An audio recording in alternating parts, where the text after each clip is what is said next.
Students, I am Aritra Chakraborty. Today I am going to discuss about three-phase induction motor. Topic is the constructional details of stator.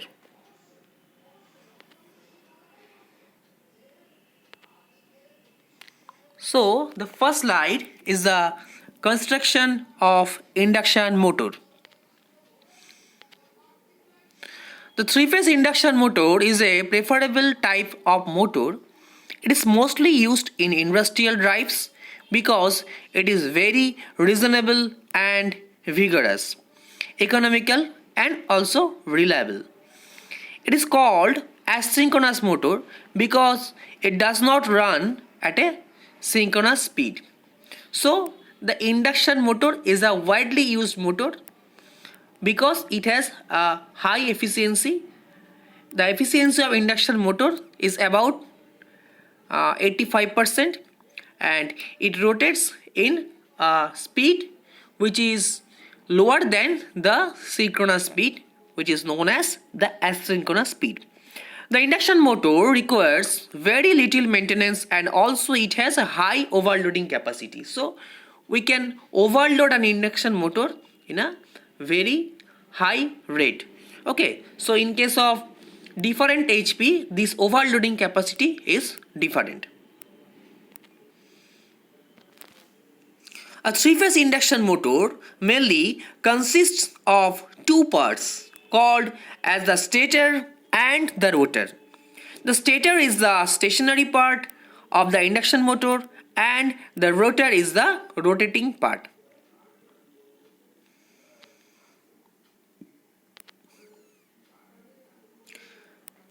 Now the constructional parts image. Here you can see the different constructional part of an induction motor, that is the end bell which is connected with the motor frame. This is connected here.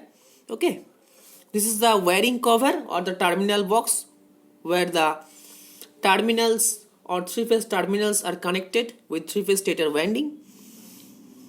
So that is the stator or static part and that is the rotor or rotating part.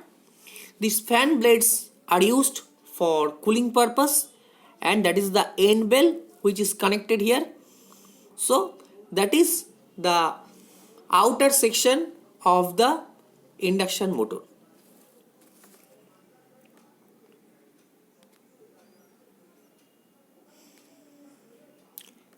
Now the first one is the stationary stator.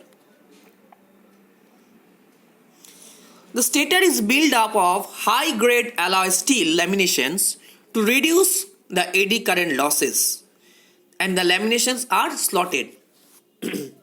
As we know that in every type of electrical machine, the stator or any type of parts of electrical machines are laminated to reduce the eddy current loss. Same as like DC machine or transformer, and the laminations are slotted where the windings are constructed or windings are wound. The inner periphery are insulated from each other. The insulated stator conductor are placed in this slot. The stator conductors are connected to form a three-phase winding and this winding is always star connected. That means the winding must be connected at a common point or star point or Y connected.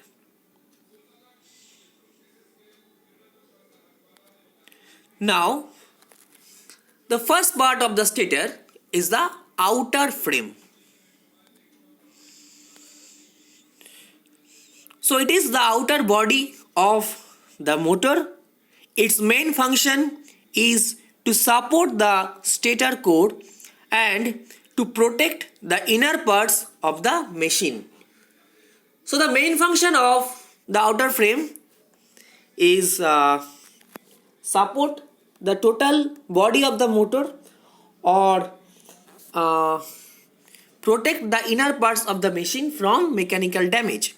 And for small machines, the outer frame is casted or it made by cast iron, but for the larger machine, it is fabricated. And the figure below shows the stator construction. You can see here the outer frame construction. So that is the outer frame and that is the stator. That is the core where the stator winding is wound. That is the terminal box. So it is the cross section of a outer frame or stator.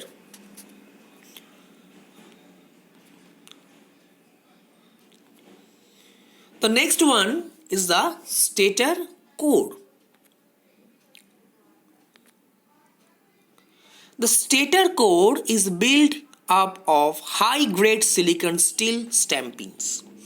Its main function is to carry the alternating magnetic field which produces hysteresis and eddy current losses. The stampings are fixed to the stator frame. Each stampings are insulated from the other with a thin varnish layer to insulate it.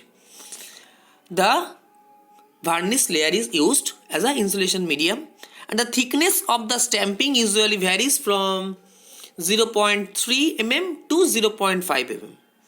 And slots are punched on the inner side of the stamping as shown in the figure below. You can see here these are the stator core. This is the stator core and here these are the slots where the stator windings are wound, and these slots are actually open type slots. Okay, and these are the stampings of the slots. These are the stampings and this is the stampings and this is the stator teeth.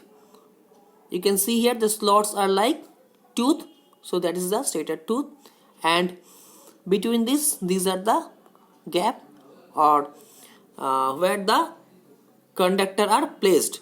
Okay, so that is the stator core.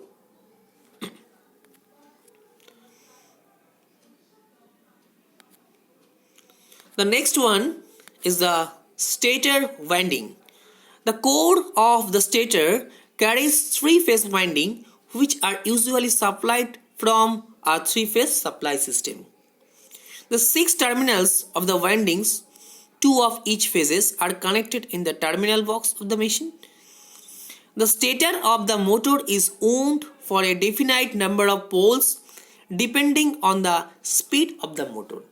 Actually, the speed of the motor depends upon the number of poles. So, if the number of poles is greater, then the speed of the motor will be less, and if the number of poles is less, then the speed will be high.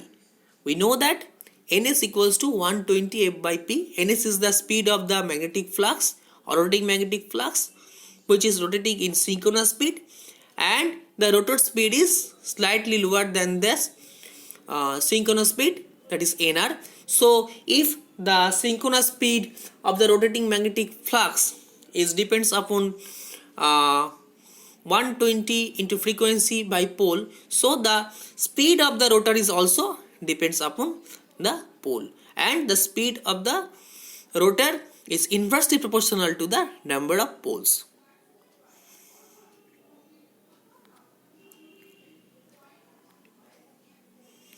So that's all about the stator of a three-phase induction motor. Thank you.